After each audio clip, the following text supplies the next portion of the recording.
We're going to talk about how to access a student's profile page. This is really great for when you just want to see all of one student's data contained in one spot. Just with most everything in EduClimber, there are a lot of different ways to access the student profile page. The first is from this home screen. So as you start to use EduClimber more and you're clicking on individual students, this recent students section will populate with students that you click on the most. So for case managers or teachers, interventionists, things like that, if you are constantly accessing the same students from your caseload all the time, they'll populate here. In order to go to their profile page, you just select their face and it will take you to the profile page. Okay. The other location to get to the profile page is right up here from the main screen. You can just select student profile and you can type in just a few characters of the student's name. This up here, date, just means the rosters from which year. So which students do you want to see? Do you want to see last year's students or do you want to see this year's students? So you can change that date if you're looking for a student that maybe you had last year and you need their data. You can go to last year's rosters. Another place to get to the student profile, so we created the course for you. If you click on that, your courses will update. You can select the students that you want to see, and that will bring you directly to their student profile page.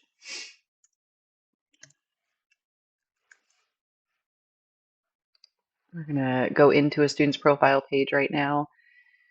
So here's what the profile page looks like. Over on the left-hand side, you have basic student information.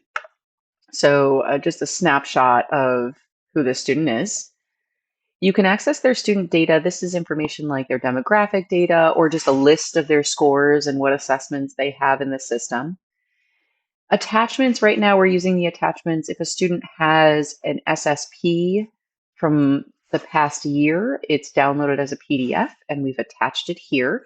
We're doing that up until we transfer over completely to using the smart forms within EduClimber to document our student success plans.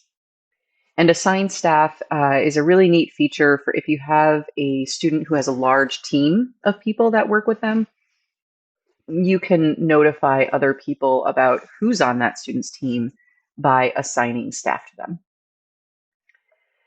Up here at the top, you'll notice a variety of different buttons. This student doesn't have anything in their buttons up here, but we're going to go through exactly what those are. Right here is the attendance rates. So the difference between SIS reported and full day is that SIS reported would be, did they show up to school in the morning? Were they there at all during the day? If they were, then they're marked as present and that counts towards their SIS reported. Absences, sick days, late, tardies, all of those things, it doesn't matter as long as if they were there, then that counts there.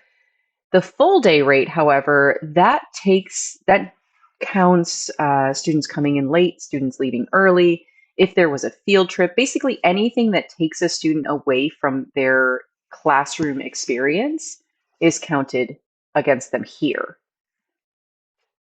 So it's just two different ways of looking at it. It's kind of interesting. Incidents will be listed here. So if a student has an incident, it'll just say the number of major, the number of minor incidents that they have. You can click into that and get details about those incidents and see who logged them, all the information that you might need. If a student has any interventions assigned to them in EduClimber, it will show you generic data right here. And when you click into it, you can get into their charts and graphs so that you can really see the full picture about what the intervention was as compared to their data over here. If we move over to their data over here, these are all the different assessments, if you will.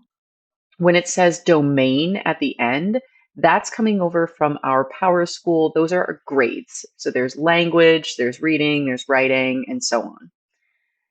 The STAR CBMs are not color banded on this page, but the reading and the general math scores are.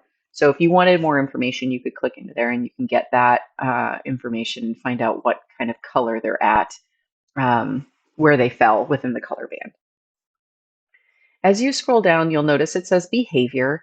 In this case, behavior means our panorama data. It does not mean incidents. Incidents are always tallied up here. Okay.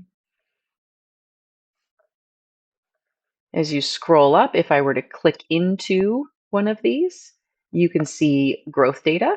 If this student took it in the spring last year and they took it in the fall, once they have their winter data, that will also populate here. So you can constantly see where they fell. Again, these are clickable. You can turn them on or off depending on what you want to see. So if I just wanted to see that student's growth, there it is. But if you wanted to see the district and where they fell, there that is. Okay. Down here, you'll notice this looks a lot like when we dug into our charts before and you got to the individual student level. This is that same information, just a different place to look at it. Up here, you have your sub-assessments. So if you wanted to see how that student did in the different domains, you can see that right there.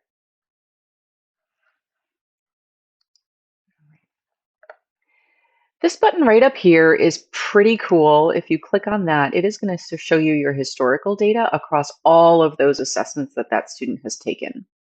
So you'll see this one dates all the way back to 2021. You can see their growth over time. This is a really neat chart once we start to really get to know it, to show parents. You know, this is where they're at, this is where they're going. You can set goals off of this chart. It's very, very interesting to see it all in one place. Up here at the top, you have all of these different buttons. Forms are the smart forms. So eventually, starting next year, we're going to be putting our student success plans into here. If a student is on a student success plan and they have a smart form, those are there. We also log school risk and threat assessments in this system using smart forms. If a student has one of those assessments that has been done, a risk or a threat assessment, you'll see a number up here, but when you click into it, so I can click into it, all of the forms that the student has will show up here. You will not see the risk and the threat assessments unless you're the person who completed them or a principal. The permissions are very strict.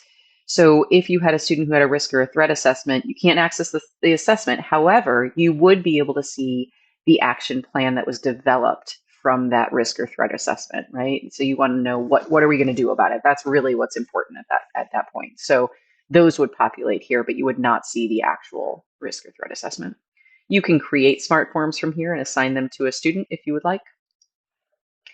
Comments are just that. You can make a note about a student right here. You can make them public or private. If they're private, only you get to see them.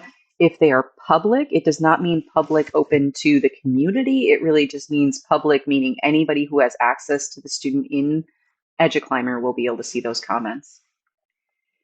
Tags are another cool feature that we're going to be starting to use. Tagging a student is just a way to assign them to a certain, category. You might tag them if they met a certain threshold, and then you can filter data by the tags. So that's really where that comes in. Thresholds, we have a couple of risk thresholds set up currently. If a student met a threshold, then it would appear here. And observations are behavioral observations. So they are a time. You go in, you start the time, and then you click whether they have a maladaptive or adaptive behavior, and you can track that, and it comes up with a data report for you there. Up here at the top, if you wanted to see this student's data from last year, not this year, then you have to switch your date. So this is that student's data from last year. Okay. I think that's it for student profiles. As always, if you have any questions, don't hesitate to reach out. Happy to help in any way that I can. Thanks.